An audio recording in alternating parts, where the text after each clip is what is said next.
Welcome to the Rift Gearing Guide for the Prophecy of Ahn'Ket. The date is August 29th, 2019. So if you're watching this video in the far future, then this guide may be out of date for you. This guide will also be pretty dense in both information, terminology, and acronyms, since that is most commonly what you will see used in chat and amongst veteran players of the game. Let's get acquainted with the critical ones for those of you that are new. And for those of you that are veterans, I have timestamps linked in the description and on the side to help you skip forward to the parts you probably want to hear more. Raid. A group of people, typically 10 or more, working together to complete an instance. Primary stat. The primary statistic of your character to find gear towards, highlighted in blue on your character sheet. Hit.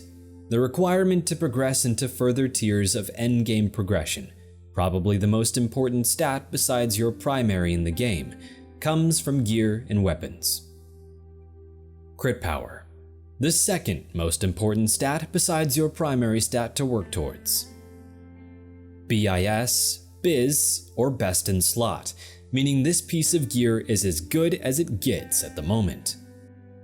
Eternal, or your eternal weapon.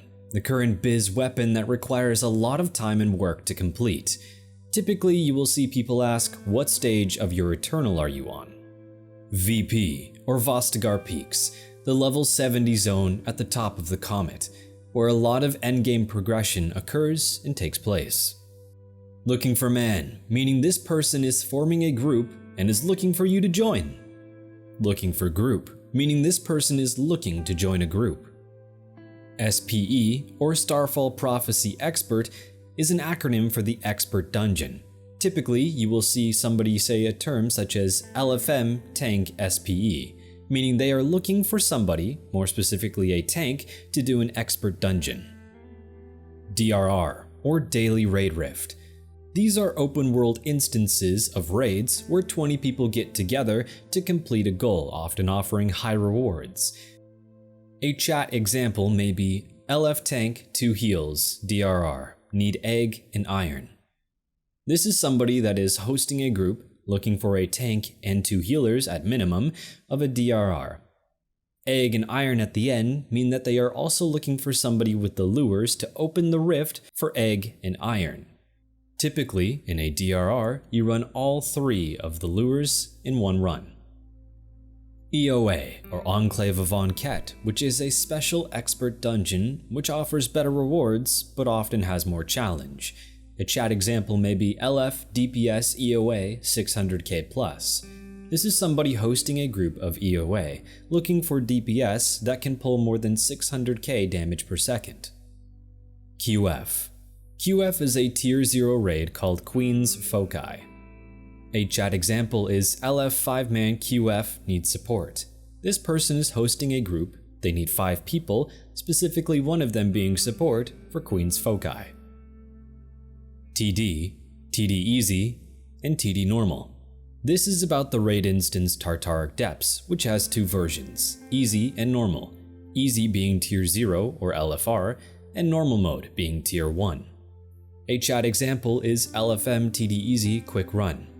This person is hosting a TD Easy, meaning that the requirement to join is 2000 hit, but is looking for a quick run, most likely looking for more experienced players. IROTP, or IROTP, meaning Intrepid Rise of the Phoenix, which is a tier 1 raid. A chat example, which is more specific, is LFM IROTP Golems. This person is looking to host a group of Intrepid Rise of the Phoenix, but only going for the golems. These golems are easier to kill, and this person will not be completing the entire instance. BOS, or Bastion of Steel, which is the current tier 2 raid. A chat example is LFG BOS All Roles, meaning this person is looking to join a group of Bastion of Steel and can perform any role. Most likely they are a very experienced player. Lastly, before I jump into the actual guide, I will be using an add-on to help display objectively better pieces of gear that can be downloaded and installed from CurseForge. Link will be in the description. This add-on is called Stat Weights and shows a gear number under the tooltip to show you the stat weight of a piece of gear. as well as showing which fragments are best for your class. I'll start this guide off with the overarching instance progression you'll be going through for the Prophecy of Ahn'ket expansion. As of the recording of this video, Tier 3 has not yet been released, and BOS is the current forefront of progression for PvE. Starting off with just hitting level 70, you're going to be looking to graduate from normal dungeons to SPEs. This will require at least 2000 hit, which can be fairly easy to gain through normal dungeons in crafted gear. At the same time you are doing these dungeons, you also have the hit to jump into LFR raiding at Tier 0. At this tier, the mechanics of the raid are fairly lenient, and the damage checks of fights are often easy to reach. Typically, groups at this level are running with at least one, if not more, veteran players in the group, who can outpace any obstacle just by themselves typically. Raids in this tier include QF and TD Easy.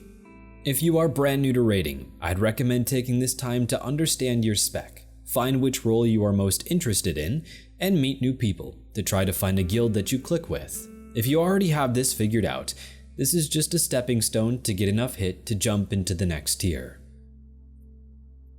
Speaking of the next tier, Tier 1 rating starts at 2200 hit. You are looking to get into TD normal mode in IROT-P, arguably IROT-P being the more important raid to get into. This is because at this stage, you should be really pushing to complete your Eternal weapon. This is covered more in the next section, but the big time gate for your Eternal is at this tier of rating, and without it, you may be stuck here for quite a while. There is an in-between tier here that Rift recently introduced with the Dungeon EOA. This dungeon drops gear that is about Tier 1, making it a good opportunity to get a leg up and out of this tier, as I imagine most ambitious raiders are stuck in a rut somewhere here, either with their Eternal grind or finding a guild that progresses normally. Lastly, we come to Tier 2. The current raid that is released is BOS. BOS is a fickle beast, as mechanically, it is simple, but requires very good execution and some amount of luck depending on the boss. In this stage, it is very important to be making damage checks as well as mechanic checks. At this level, it is required that you not only understand your spec and be able to perform it well, but also be able to understand and respond to mechanics and situations in the game to stay alive. One note is that you can also purchase gear that is around this tier from Vostagar Peaks, given you have enough reputation and currency. It is a good way to get pieces that you are missing if your luck just isn't coming through. The gear that drops from the raid, however, is still a fair pace better and worth the upgrade. In the gear progression section, I'm going to briefly discuss, using this awesome graphic, just where the ideal pieces you are shooting for come from, with stats you should be prioritizing and a few other miscellaneous items. Firstly, I strongly recommend memorizing this. When a gear piece drops, it usually has a tag on it. This tag shows which type of gear it depends on this spectrum. On the left side, we start with tank-oriented stuff, which is Preserver and Hero. Vindicator is about middle of the road, and leaning over to DPS, we have Conqueror and Overlord, Overlord being the best for DPS. To start off easy, your best armor overall comes from BOS. Depending on your role, you are either shooting for Overlord or Preserver. However, for example, Overlord is a pretty rare occurrence, and among your raid, there most likely is someone else that wants the piece as well. It's up to you, as an individual, if you want to wait and save your currency to upgrade nothing but Overlord, or if you are fine with settling for a few pieces of Conqueror.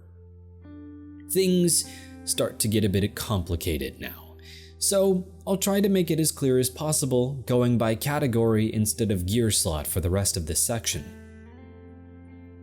In terms of crafted items, the crafted helmet and ranged weapon are best in slot, followed up by the ranged weapon drop from Tier 1 and the helmet drop from Tier 2. These crafted pieces are called planar crafted items and require substantial materials to upgrade. However, they outpace the other pieces by a fair margin. The next category is holiday items. During the holiday events, you can work towards getting a featured piece of gear for the event using currency or credits. Did you miss a holiday? No worries. I have a video tutorial on how to purchase these event items out of season. Click the info tab in the top right after this video to watch it. Your best in slot cape comes from Fei Yule, second best in slot coming from TD normal mode.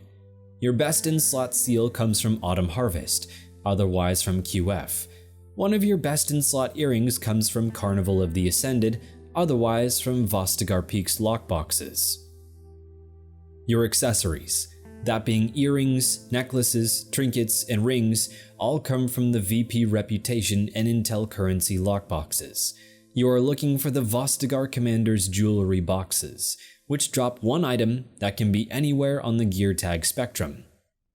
Your Eternal Weapon is a large contributor to your character performance as well. It trumps all other weapons in the expansion, and I very highly recommend you work towards progressing on it, despite the mountain of a task it may seem to be.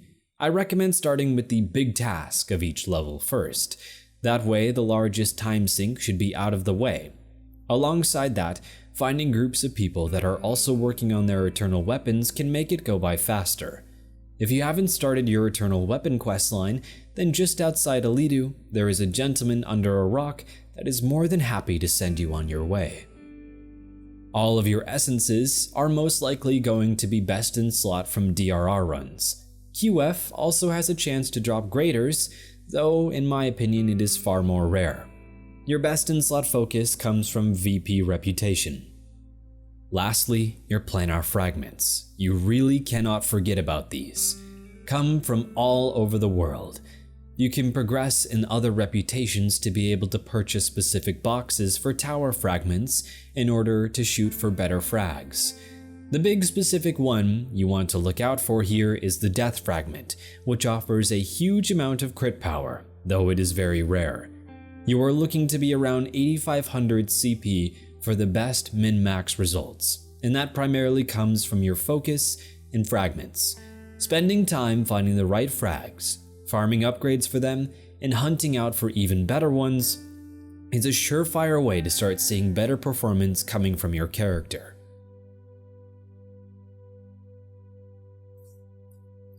This next section is about progression as a person. Rift is unique in the MMO world in the fact that it still has the powerful class system that once dominated. This does offer a wide variety of opportunity to play whatever spec you want, but when it comes to performing well in raids, you are most likely going to want to have one of the popular builds in your list. These builds can be found on the forums. Find Rift guides and strategies, class guides, then choose your class.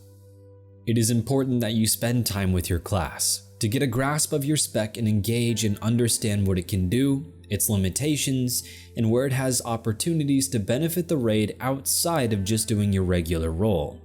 Now, that seems like a lot of Facebook mom group inspirational post blabbering, so I'll offer a real-world example that I face daily in the hopes that it may clear things up.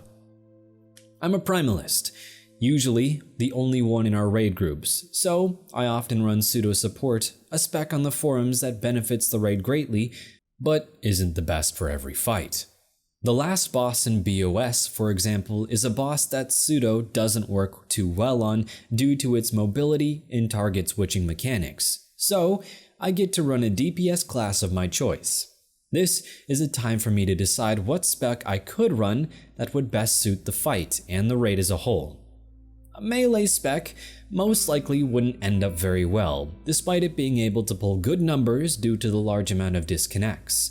A popular range spec that pulls very good numbers named Hot Pot also wouldn't work, as it has a lot of standing still required, and this fight is very mobile. Instead, I choose to run a Vulcanist spec. It has the range capabilities I need, it still pulls good numbers, and it has potential for AoE during the fight. Outside of doing just damage, it also has an interrupt I can use to help out the tank during the final phase. This is an instance where understanding your class, not just the rotation, comes into play, since even though I could run a spec that pulls good numbers on a static test dummy, in practice it wouldn't be a good idea, and I'd wind up doing worse overall in the raid. So, this has been a lot of information. I've done my best to get across as much personal experience and insight as I can, but you might still be left overwhelmed since now there may be a lot you need to do in-game. The last thing I can offer, perhaps, is a place to start, or maybe a priority checklist. I think it's easiest if you choose one goal to work on, and focus on completing that goal. That way you can see a measurable result, and alongside you completing this task, you will most likely make progress in other areas of your character. If your eternal weapon is not yet fully upgraded, then I highly recommend starting there. There is usually a big challenge part of the requirements, so start with that first, whether it be Zone Event Colossi, your experts, or your runs of IROT P. Another jumping off point is starting work on getting your accessories and thus the Vostigar reputation as well as intel farming required. Currently, the best intel farm outside of BOS is running a lot of TD Easy runs with a currency pot. Alongside that, doing dailies in Vostigar Peaks will help you start getting the large amounts of intel you need. Make sure to get your DRR done daily, and in no time, you should start seeing improvements in your character's performance. Speaking of which, I haven't done my DRR today, and there's one forming now. So, have a good one, and best of luck out there.